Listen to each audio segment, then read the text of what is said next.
Bonjour à tous, bonjour à toutes, merci de votre fidélité. Nous sommes bien sur Radio Fréquence Atlantique avec ses trois longueurs d'onde 88.3, 93.6, 105.9. Vous pouvez suivre également les émissions sur le net rfaradio.fr. Et puis vous retrouvez sur YouTube donc les émissions filmées. Aujourd'hui, nous avons retenu comme point d'actualité internationale la victoire de Bassirou Diomaye Faye à la présidentielle du Sénégal. Pour ce qui concerne notre pays, nous allons parler de la demande de suspension des OQTF faite par l'ASOCA et le président de la CTM. Et la déconstruction va concerner justement ce point national-là, puisque nous allons parler de la problématique des migrations dans le monde. Alors, nous allons quand même commencer par ce point de la demande de suspension des OQTF, c'est-à-dire des obligations de quitter le territoire français, qui nous concerne aussi, puisque nous sommes colonie française, qui est faite sous injonction de la préfecture à l'intention de gens dont ils ont refusé la présence sur le territoire ou de gens qui sont sans papier. Alors c'est le président de la CTM et reprenant la demande de l'ASOCA, Association de Solidarité Caribéenne, qui a adressé une lettre au préfet de la Martinique pour demander cette suspension. Parce que nous tous, nous connaissons la situation en Haïti, nous voyons que c'est vraiment une catastrophe, la communauté internationale dit ne rien pouvoir faire, et les grandes puissances ont commencé à rapatrier leurs ressortissants. États-Unis, Canada et France.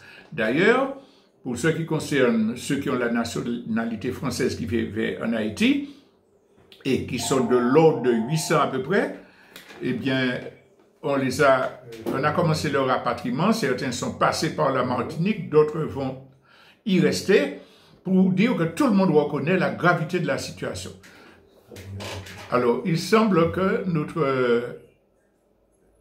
que le micro ne fonctionne pas bien. C'est bien ça? Alors, on nous dit que de continuer. Bon, ok. Donc, rapatriement pour les Français qui sont en Haïti, puisque on reconnaît la gravité de la situation, mais en même temps, il n'y avait pas de décision valable, claire, des autorités françaises pour arrêter ces expulsions de ressortissants haïtiens qui vivent chez nous en Martinique. D'où l'action de... Est-ce que je continue ou bien pas? Parce que... Continue. Oui. Alors, désolé auprès de ceux qui nous suivent sur la vidéo, puisque nous sommes interpellés par des coups de téléphone pour dire que l'audition n'était pas parfaite. Alors, on me fait signe que je peux continuer, mille excuses. Et donc, ainsi donc, la préfecture française n'avait pas suspendu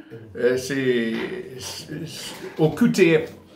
L'association ASOCA, qui travaille régulièrement pour accompagner les étrangers caribéens, notamment les Haïtiens qui sont en Martinique, fait cette démarche et a reçu le soutien de la CTM, d'où cette lettre qui est adressée à la préfecture et dans laquelle le président Letchimy dit, compte tenu de la situation, de la gravité de la situation, pardon, je mettrai en place une cellule de veille afin de répondre à la détresse et être au plus près des migrants haïtiens et qui n'aspirent qu'à une vie meilleure. Il ajoute dans son courrier que je vous écris. C'est avec beaucoup d'émotion que je vous écris concernant les récents événements tragiques qui bouleversent Haïti, car bien au-delà de l'histoire, de la langue et de la culture commune que partagent nos îles, c'est surtout une communauté de destin liée qui nous unit profondément. Donc, c'est le sujet de cette lettre qui a été adressée. Alors, j'ai tenu à en parler parce que il y a des réactions diverses. La majorité silencieuse, comme on dit, ne s'exprime pas.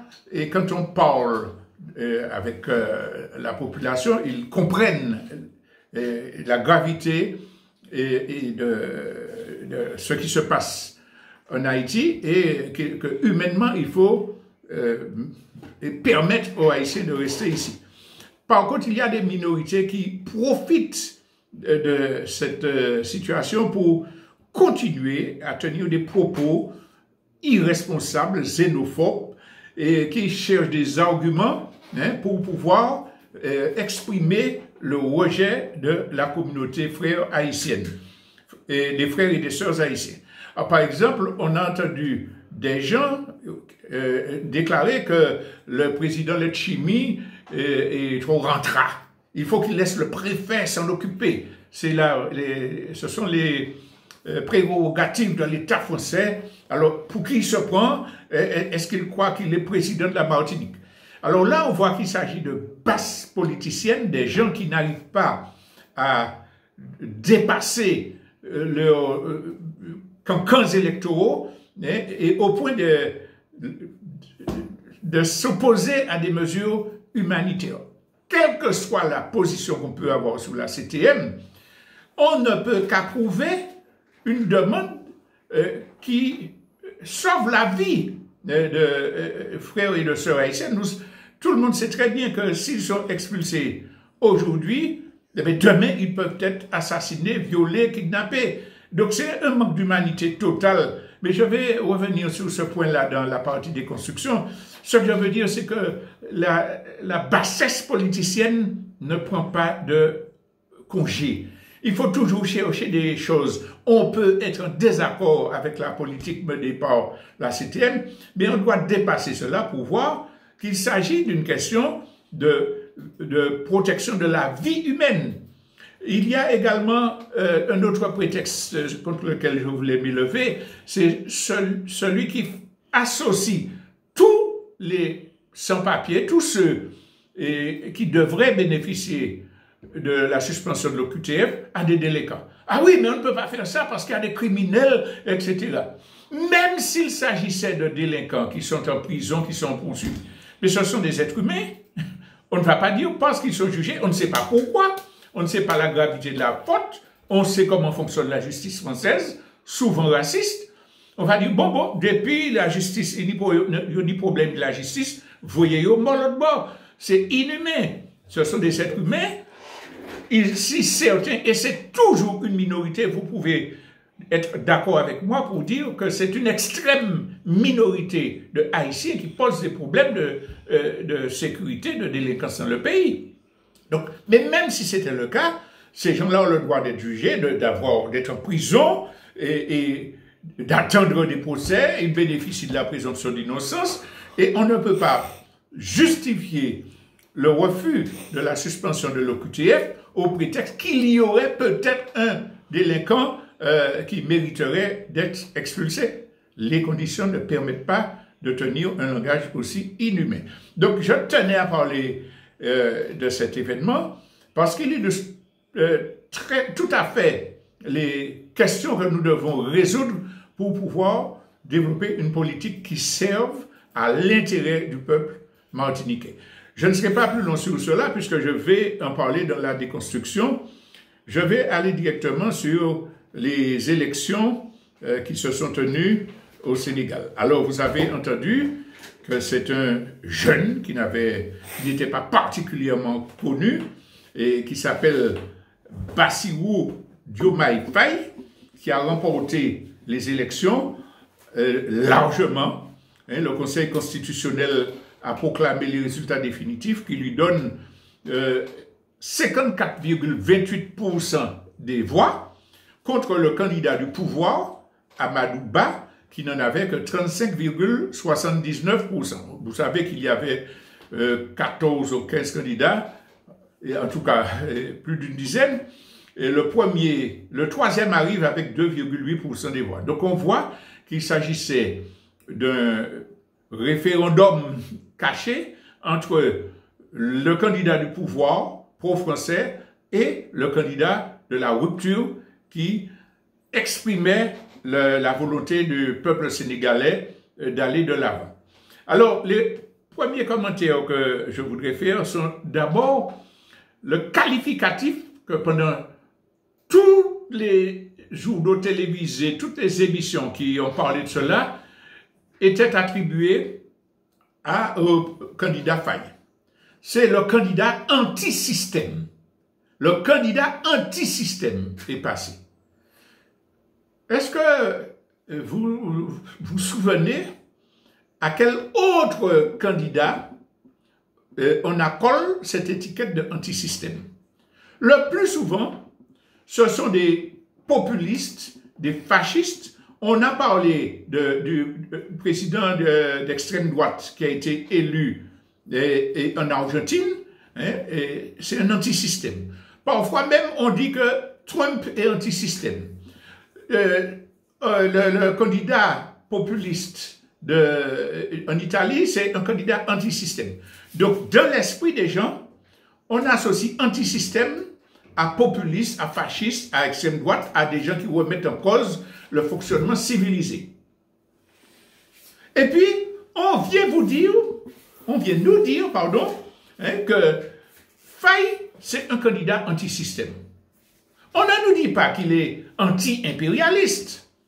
On ne nous dit pas qu'il est anti-colonialiste. On nous dit qu'il est anti-système. Contre quel système il est?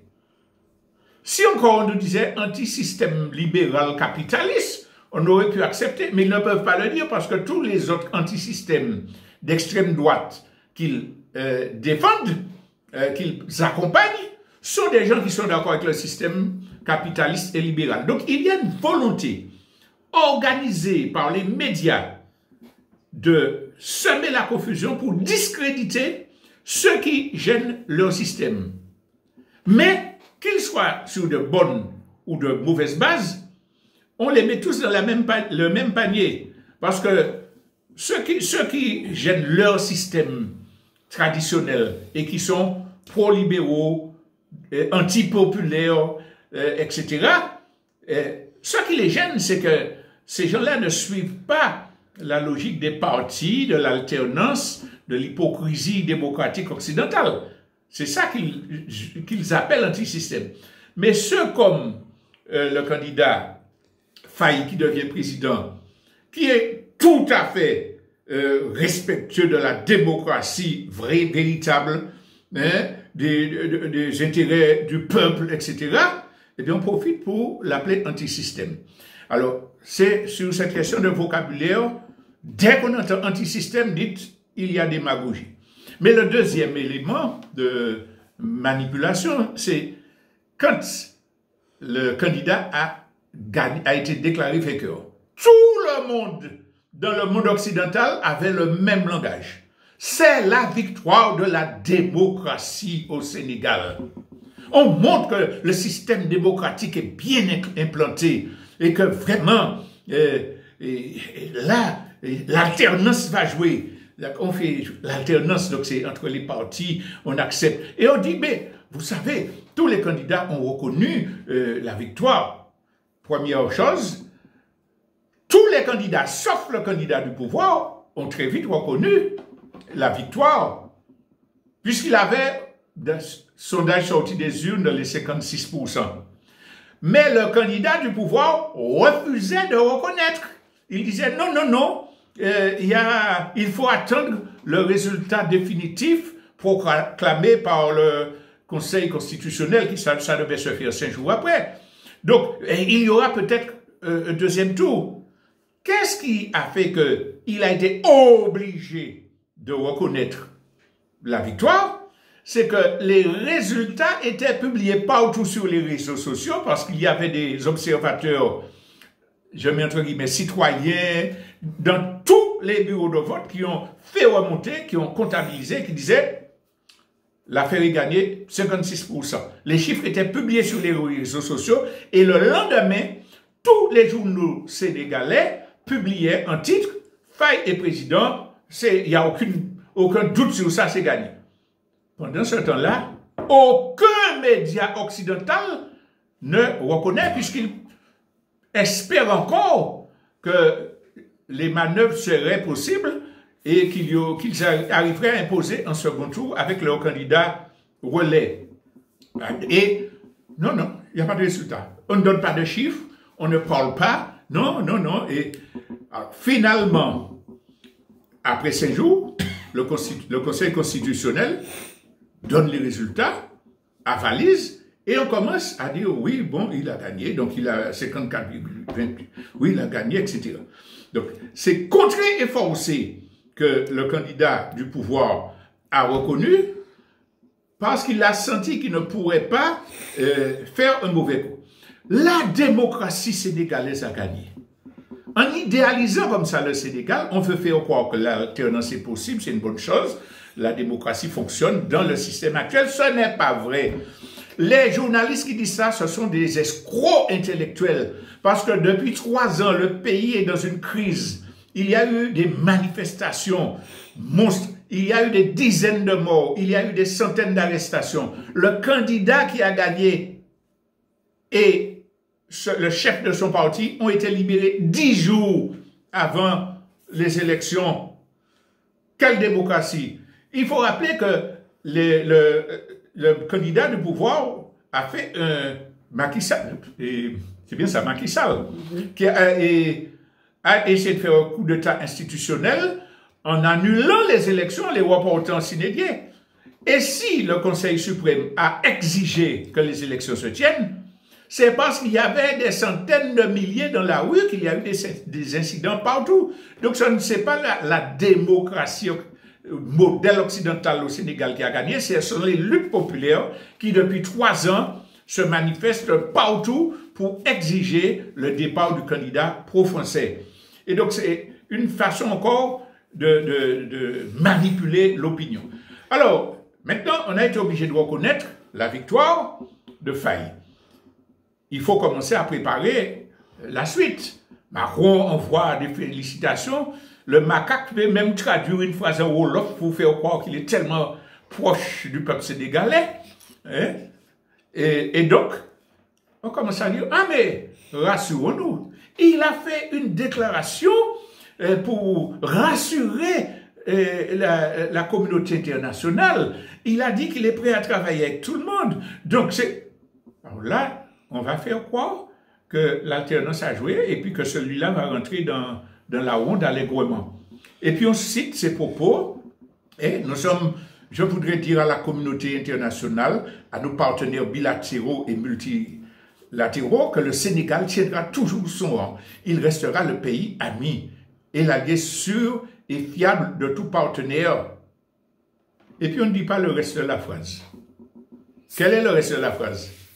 À tout partenaire qui s'engagera avec nous dans une coopération vertueuse, respectueuse et mutuellement productive. Donc, il donne le là, il dit, oui, je vais continuer, à condition que le partenaire développe une coopération vertueuse, respectueuse et mutuellement productive. Et d'ailleurs, avant la campagne, avant son élection, il y a des meetings. Sur quoi étaient basés les meetings? Les meetings, c'était panafricanisme, anti-impérialisme. Et comme Ousmane Sonko n'avait pas pu se présenter, soi-disant démocratie qui marche au Sénégal, parce que Macky Sall avait empêché qu'il le puisse, eh bien, ces gens-là intervenaient et le dernier meeting de campagne, lors de l'intervention de Ousmane Sonko, il a déclaré que nous allons entrer dans une ère de rééquilibrage de nos relations avec le monde et que personne ne nous fasse croire qu'on ne peut pas incarner notre propre souveraineté. Nous serons désormais un État souverain, indépendant, qui collaborera avec tout le monde, mais dans des partenariats gagnant-gagnant. Donc, c'était vraiment une ligne anti-impérialiste qui était développée. Et c'est pour ça que les gens ont voté. Et c'est pour ça que le jeune qui a été présenté là, Faye, et qui n'était pas connu, il a eu les 54% parce que c'était pas son corps qu'on suivait. C'était un programme anti-impérialiste que la jeunesse sénégalaise plébiscitait. Et le fait qu'on ait changé de candidat montre que c'est ce programme-là qui a été avalisé et non pas une personne en particulier qui ferait qu'elle se mobilise autour de lui. Et alors, quand il a été élu, Bassirou Diomaye Faye a fait un discours d'investiture.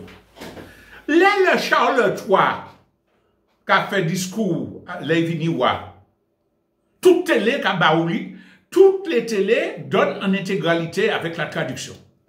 Toutes sortes de discours de gens qui sont pro-occidentaux qui arrivent au pouvoir sont retransmis. Pourquoi n'a-t-on pas retransmis le discours de Bassirou Diomaye Faye?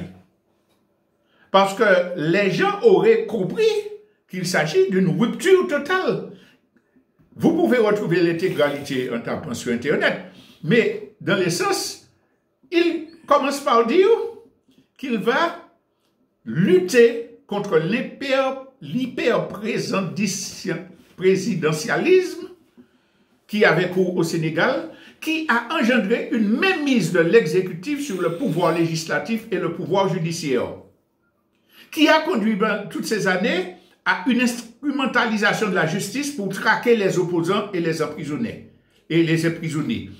Le prochain chef de l'État va organiser la présidence de façon à ce qu'il n'ait pas de pouvoir extravagant et qu'il soit susceptible de destitution. Il va créer un poste de vice-président, il va interdire le cumul des mandats électifs et il va lutter contre la corruption et instituer des peines alternatives à l'emprisonnement des Sénégalais. Donc, les institutions seront remises en cause sur des bases très clairement progressistes. Mais dans son discours, il insiste surtout sur la réappropriation des richesses. Le président Faye promet que la souveraineté, et il a employé, dit-on, 18 fois le mot souveraineté dans son discours, sera strictement respectée. Il renégociera les contrats des mines et des hydrocarbures dont le début de l'exploitation est prévu cette année. Il souhaite réévaluer les accords de pêche avec les acteurs étrangers qui pillent les ressources, notamment les chalutiers européens et asiatiques. Il insiste sur la nécessité de développer le secteur primaire pour garantir la sécurité alimentaire et se rapprocher d'une autosuffisance, notamment avec la question du riz. Et puis, Faye promet également une réforme monétaire. Il parle de création d'une monnaie nationale à la place du franc CFA colonial. Et donc, il a précisé que sa démarche sera réfléchie, va tenir compte du monde économique. L'idéal, je le cite, serait de le faire dans le cadre de la communauté économique des États de l'Afrique de l'Ouest, la CEDEAO, mais le projet de monnaie unique devrait être renégocié, arrimé sur une monnaie nationale ou sinon sur une monnaie commune, mais qui ne pourra pas entacher la souveraineté du pays concerné. Enfin, dans son discours, il souhaite renforcer les missions diplomatiques du Sénégal en Afrique pour développer le panafricanisme, promouvoir l'intégration régionale et donc proposer une réforme de la CEDEAO qui renforce le rôle du Parlement et de la Cour de justice. Vous voyez que la France n'aurait pas pu se permettre de retransmettre ce discours-là et que tous les médias sont complices pour défendre des positions colonialistes européennes.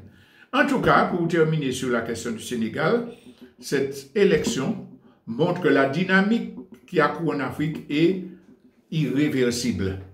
Après les combats menés par le Burkina Faso, par le Niger, par le Mali, etc., eh bien là, on a le bastion fondamental de la présence française en Afrique de l'Ouest qui passe dans un camp de celui de la souveraineté. Voilà pour ce qui concernait donc l'élection de Faye. Et nous allons faire une respiration musicale donc avant de passer à la partie déconstruction.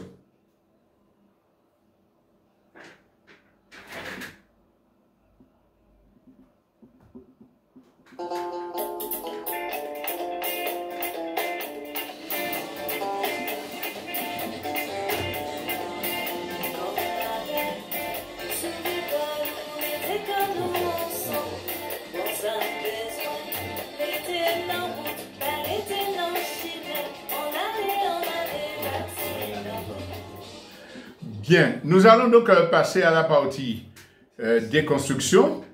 Je vous ai annoncé que nous allons parler de la problématique des migrations dans le monde et en référence notamment à ce que nous avons dit concernant les OQTF en Martinique. Alors, quand on parle d'immigration, quand on parle de présence étrangère, les pensées qui viennent spontanément sont essentiellement le fruit de la propagande des classes dominantes, des gouvernements réactionnaires. Oui, on pense économie. Ils vont prendre notre travail. C'est eux qui sont responsables de la délinquance, etc. Tout cela, c'est le fruit de la propagande. Mais la plupart des gens ne commencent pas par poser la question humaine. Quelle est la question humaine? La question humaine, ce sont des milliers d'hommes, de femmes, d'enfants qui quittent leur pays. Pour quelle raison? Parce qu'ils n'y peuvent pas vivre, parce qu'il y a des guerres, parce qu'il y a la famine. Et comme tout être humain, depuis le début de l'histoire de l'humanité, on ne va pas rester dans un coin en train de mourir avec sa famille, voir ses enfants pleurer. On va essayer d'aller respirer ailleurs. Ça, c'est un réflexe humain. Quel Martiniquais, quelle Martiniquaise peut affirmer en âme et conscience que si il y a une famine totale, qu'il y a des gangs qui commencent à attaquer la Martinique, et puis qu'ils ont la possibilité de s'enfuir pour aller dans un autre pays, ils vont se poser une question pour dire, est-ce que je vais prendre le travail de l'autre?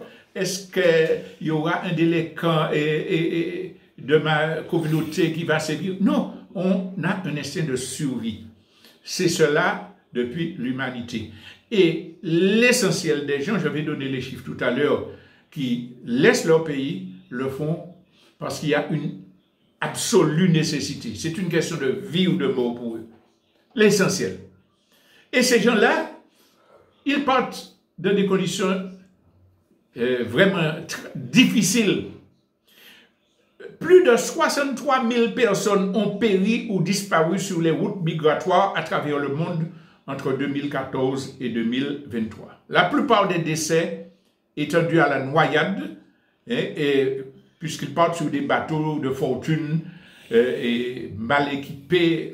Donc, et on révèle que cette année 2023 qui s'est achevée, le chiffre a explosé, notamment dans la mer Méditerranée, cerclé des pays riches et développés qui est au nord de cette mer. Alors, ça, c'est ces gens-là, 63 000 morts, essentiellement des femmes, des personnes précaires, en précarité, en situation précaire, des enfants. Ça, c'est la question humaine. Comment, dans notre esprit, ceux qui se prétendent religieux, ceux qui se prétendent spirituels, etc., n'ont-ils pas ce premier réflexe de dire, mais qu'est-ce qu'il fait qu'ils partent, dans quelles conditions, et qu'est-ce que je pourrais faire pour que ces gens-là vivent et soient accompagnés? Non, on est prisonnier de la propagande des classes dominantes et des partis d'extrême droite qui criminalisent donc en disant que c'est eux les responsables de la délinquance, c'est eux qui viennent prendre le travail. Mais les États sont tellement complices de ces crimes, c'est que l'on remarque qu'ils prennent des lois pour établir des frontières autour de leur pays, pour empêcher que les gens ne rentrent, pour expulser au maximum. Et les gardes-côtes de certains pays, comme en Italie, ou même de la Libye, qui sont instrumentalisés pour ça, vont couler des embarcations, vont passer près d'embarcations qui sont en difficulté, et puis continuer leur travail, leur trajet. Donc ça, c'est de la cruauté, c'est de l'inhumanité qui est propagée par les dirigeants. En plus, il y a des gens de bonne volonté, des humains qui, dans les pays occidentaux, les pays d'accueil, partagent la souffrance des migrants et qui organisent des soutiens. Donc, ils vont mettre des bateaux pour aller les pêcher, aller voir où il y a des bateaux qui coulent. Eh bien, on va criminaliser ces gens-là, on va saisir les bateaux, on va leur donner des amendes. Quand il y en a qui essaient d'aider des gens qui meurent dans les neiges en franchissant les Alpes, on les met en prison parce que vous aidez à l'introduction de personnes dans l'illégalité. Donc, on est totalement dans la barbarie. Et les États, je le disais, utilisent cette xénophobie, ce racisme, et que dénonce ouvertement, qu'exprime ouvertement l'extrême droite pour ses propres intérêts. Prenons le cas de Mayotte.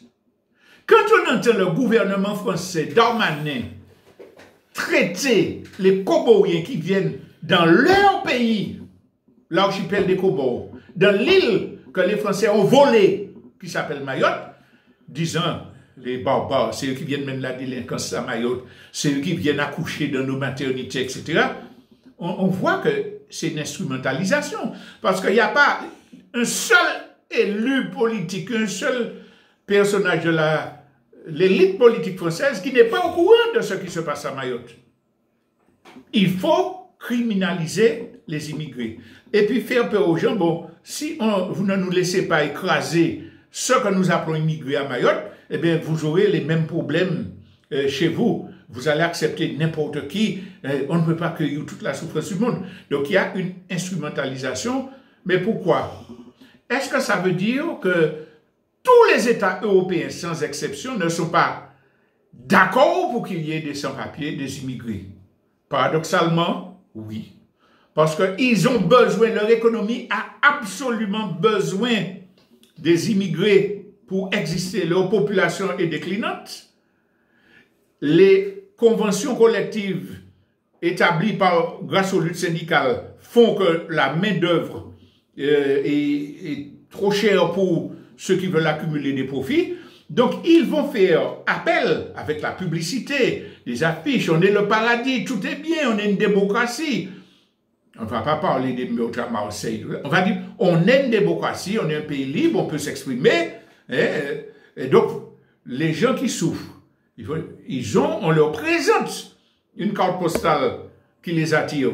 C'est volontairement parce qu'on a besoin qu'ils viennent, on a besoin de les diaboliser pour qu'ils n'aient pas de droit, pour que l'on utilise les populations des pays et accueillants, je mets entre guillemets le accueillant, pour pouvoir diviser et empêcher que les classes ouvrières, que les travailleurs, que les gens qui souffrent se mettent ensemble pour lutter contre le système. Donc il y a une publicité qui est faite pour attirer les gens, mais on a besoin, on soutient les thèses qui les criminalisent, mais on a besoin de, sans les immigrés, l'économie agricole de la Grèce, de l'Italie, de l'Espagne sombrerait immédiatement. Toute l'agriculture du sud des États-Unis, ce sont des immigrés qui la font vivre. Parce que justement, ils ne sont pas payés, ils n'ont pas de sécurité sociale, ils sont surexploités comme des esclaves. Et puis, on prend les richesses et on les criminalise. Il y a des chiffres, des statistiques qui ont déjà montré que dans tous les cas, je dis bien dans tous les cas, ce que rapporte comme richesse au pays, ce qui est rapporté par les immigrés dans les pays, est largement supérieur à ce dont ils bénéficient. Salaire, on l'a dit, protection sociale, ils n'en bénéficient. Mais les Français n'ont même pas bénéficier de protection sociale, ils ont tiré en main, ils ne remboursent plus. Mais ceux qui bénéficient, c'est ceux qui sont déclarés, c'est ceux qui paient des impôts, c'est ceux qui ont droit à ce qu'ils reçoivent en tant que travailleurs. Donc on ne peut pas leur dire qu'ils viennent prendre de l'argent du pays riche, ils enrichissent le pays et ils ont en retour une partie de leurs droits. Et très peu parce qu'ils sont grugés en matière de salaire, en matière de promotion de carrière, etc.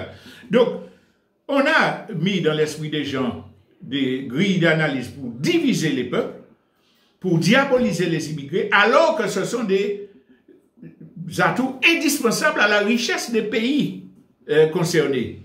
Et d'ailleurs, les statisticiens prévoient déjà que la baisse des populations européennes va continuer à s'accélérer et qu'ils auront de plus en plus besoin d'immigrer pour pouvoir continuer à développer leur économie. Alors, chez nous, il faut qu'on en tire les leçons, puisque nous l'avons dit pour les Haïtiens, aucune statistique ne permet à quiconque de dire que c'est les Haïtiens qui empêchent aux Martiniquais d'avoir des logements. Il y a des Haïtiens qui ont droit au logement, qui déposent leurs demandes, parce qu'ils paient des impôts, parce qu'ils sont inscrits, parce qu'ils travaillent, ils posent des demandes, ils ont un logement, comme nos enfants qui sont en France, qui ont droit et qui font des logements. Sauf que, en France, le racisme est plus fort. Ici, il ne constitue qu'une minorité. Les gens qui disent que les Haïtiens possèdent tout en Martinique, nous les mettons au défi de donner un chiffre qui conforte cet argument provocatoire. Ce n'est pas vrai. Et ceux qui en bénéficient ont droit. Et nous devons les accepter et respecter leurs droits. De même que quand nous allons à l'étranger, quand nos enfants vont à l'étranger et qu'ils ont des droits, nous nous battons pour qu'ils soient respectés à l'étranger. Donc, il ne faut pas confondre ça avec l'immigration de confort, comme disent les sociologues. Les gens, il y a une vidéo qui circule là, cette semaine, d'une publicité qui se fait en France pour dire, savez-vous que si vous voulez aller vous installer aux Antilles, il y a un dispositif pour qu'on prenne en charge le paiement de votre conteneur. L'article 57 qu'ils avaient essayé de mettre dans la loi des finances pour dire, donnons-leur de l'argent, assurons-nous que leurs conjoints aient des emplois pour qu'ils puissent aller coloniser la Martinique. Mais enfin, combien de Haïtiens ici ont des privilèges? Il y a des gens quelques-uns qui ont une situation aisée parce qu'ils travaillent énormément. Mais combien d'Européens, caucasiens, ont des privilèges ici, sans avoir les compétences, les diplômes, souvent, qui sont supérieurs à ceux qui sont au chômage en Martinique? Ce n'est pas un problème pour nous. Les gens qui essaient de développer une xénophobie anti-caribéenne, combien de fois les entendez-vous dénoncer le plan de génocide par substitution? Non. Prenons conscience qu'il y a une volonté de diaboliser les immigrés pour nous diviser. Or, nous avons besoin de construire une solidarité entre Caribéens et entre peuples du monde pour régler humainement la question des migrations. Parce que nous serons tous concernés de plus en plus par le phénomène des migrations, ne serait-ce que par celui qui est lié au changement climatique. En 2022, l'ONU a comptabilisé 32,6 millions de personnes qui ont été contraintes de se déplacer, dépassant de 41% la moyenne des 10 dernières années, pour échapper soit à un conflit, soit à une catastrophe naturelle. On est à l'abri, d'après vous? On n'aura pas de catastrophe naturelle? On est à l'abri de conflit? Quand la France mène la guerre en Ukraine, là, quand elle nous dit qu'il y a un déficit, on va sabrer, on va écraser les chômeurs, on va mettre comment dirais-je, 1 euro sur chaque boîte de médicaments achetés, etc., sur le compte des malades, elle envoie des milliards pour faire une guerre contre la Russie. Quel est le devenir de cette guerre qui s'affirme de plus en plus mondiale? Nous ne sommes pas à l'abri ici. Je le répète chaque dimanche presque, qu'Emmanuel Macron a dit qu'il faut considérer les territoires d'outre-mer comme leur base de protection militaire pour les années à venir et qu'il faut mettre de l'argent pour ça. On n'est pas à l'abri. la guerre, c'est probable.